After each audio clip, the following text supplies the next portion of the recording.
Então, Eduardo, você me mandou e-mail falando sobre o índice capa, que você queria fazer uma análise. Então, assim, vamos por partes. Primeira coisa, assim, o que é o índice capa?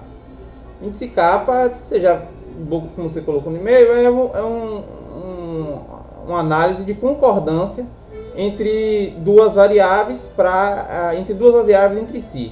Só que vamos por partes nessa análise. Olha só. O que é que o índice capa faz? Ele vai pegar uma variável categórica e comparar com a outra variável categórica e ver se elas concordam entre si para um mesmo desfecho. Então, na verdade, o índice capa é mais uma forma de associação. Existem outras formas de você associar variáveis categóricas, como por exemplo o Q quadrado. Mas o Q quadrado só vai comparar grupos e percentual. Ele não vai gerar um valor, um índice, que é esse tal desse índice capa. E além disso gera um valor de P. Esse valor de P é que vai dizer para a gente se teve associação estatística ou não, se esse índice capa ele realmente é válido. Porque tudo na vida tem uma certa concordância, tem uma certa associação. Agora, essa associação, basta a gente ver se ela, mesmo ela sendo matematicamente distinta, ela é estatisticamente semelhante. Então, partindo do pressuposto do que você me pediu, que você queria ver o índice capa entre hemoglobina glicada e TTGO em pacientes com síndrome metabólica para diabetes.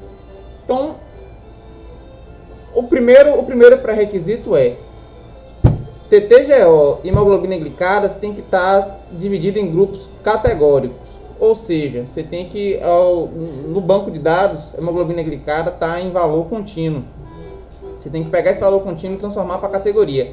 Então, aí você tem que ver com o Dr. Aouda o que fica melhor. Se o ponto de corte de 5,7 para hemoglobina glicada alta ou baixa, botar hemoglobina glicada normal, hemoglobina glicada alterada ou hemoglobina glicada elevada. Nem existe esse termo alterado, mas de todo jeito você tem que decidir com o Dr. Aouda. Se vai ser 5.7 maior ou menor, se vai dividir menor que 5.7 entre 5.7, 6,5 e maior do que 6,5, gerar os grupos. A mesma coisa para o TTGO. Você vai ter que dividir entre TTGO normal, glicemia de jejum alterada, intolerância à glicose oral e diabetes. Então essas três distinções você também vai ter que fazer, porque é a partir dessa divisão de grupos que você vai gerar os dados para fazer o cálculo do índice capa. Então vamos na prática ver como é que funciona. Eu já comecei a fazer aqui a análise, então eu vou refazer os passos. A primeira coisa que você tem que fazer, como você só vai trabalhar com a população que tem síndrome metabólica, você tem que separar só esse grupo de pacientes com síndrome metabólica. Então você tem que vir aqui em dados, selecionar casos.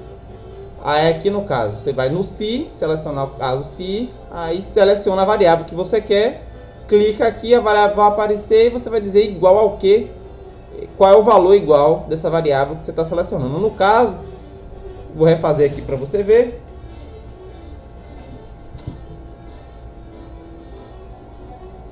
Então, vou botar aqui todos os casos. Observe que essa coluna aqui está toda desmarcada, tá vendo? Então eu venho de novo aqui. Analisar ou dados, selecionar casos se síndrome metabólica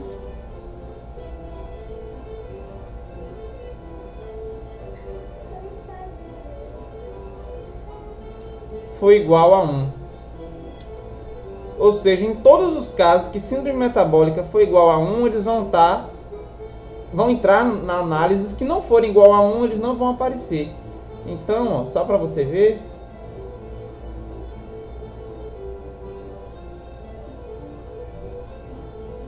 Então aqui, ó, todo mundo que teve síndrome metabólica tá marcado. Todo mundo que tem sim. Os que tem não estão marcados aqui do lado, eles não entram no cálculo. Então só vai entrar nesse meu cálculo indivíduos que têm síndrome metabólica. No caso desse banco de dados do PEP, hemoglobina glicada e TTGO ainda não estão divididos, não estão categorizados. Isso é um trabalho que você vai ter que fazer. Então eu vou fazer o índice kappa de outras variáveis. Então eu venho aqui analisar estatística descritiva e tabela de referência cruzada.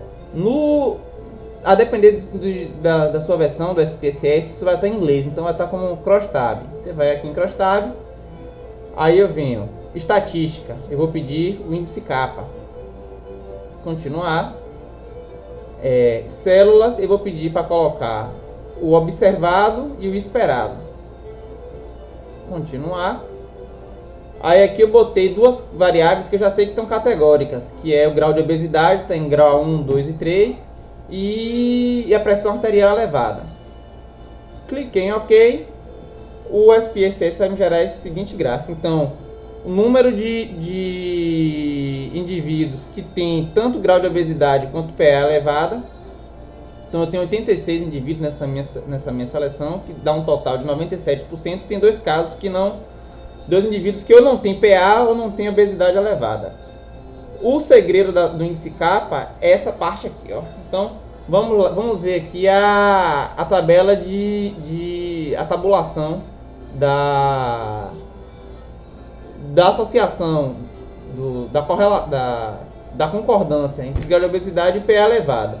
Então, dos indivíduos que tiveram ou que não tiveram obesidade, 14 tinham pressão elevada, foram observados 14, e não tinham PA elevada 3.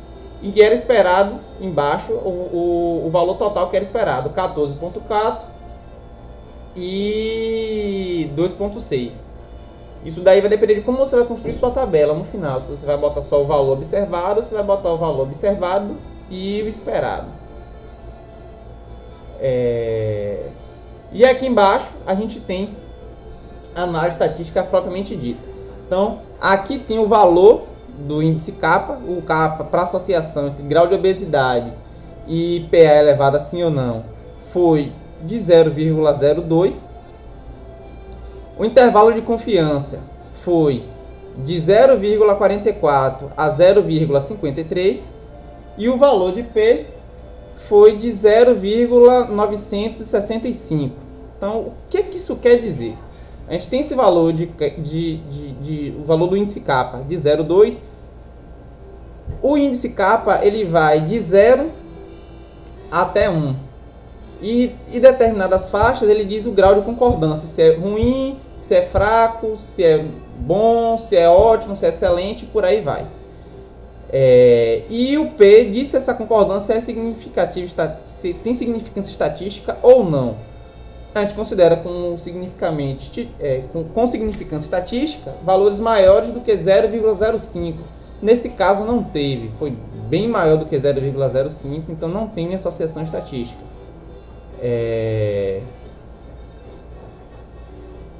E com relação ao índice kappa, então como é que a gente faz a classificação desse valor? Então existem algumas tabelas. Então aqui, isso você acha fácil na internet. Então como classificar o índice kappa? Então se for menor do que 0 é ruim, se for entre 0 e 0,2 é fraca. No nosso caso aqui, deixa eu conferir quanto foi que deu o valor, 0,02. Então deu ruim, é péssimo, não existe quase concordância. E aí a partir desses dados, você vai gerar as tabelas de seu trabalho. Então aqui eu peguei, por exemplo, de um artigo. Então ele separou as causas, concordância em declaração de óbito e revisão de prontuário. Então as causas, o número de casos que foram observados, o percentual da original que foi visto e do modificado que foi visto, e o percentual total, o que foi observado e o que foi esperado.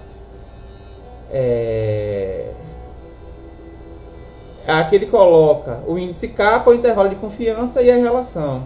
Então é uma forma de escrever. Aqui uma outra forma, mesma coisa, declaração de óbito original corrigida e o que foi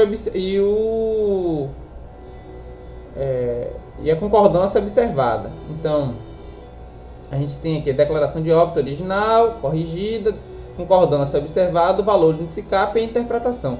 Então, assim, a análise do índice kappa é basicamente isso. Então, qualquer coisa, qualquer dúvida, você entre em contato comigo, mas de toda sorte você tem que dar uma aprofundada e tente dar uma conversada com o Luiz Cláudio, que eu acho que ele é seu professor, ele pode lhe dar insights melhores sobre o índice kappa, tá ok? Valeu!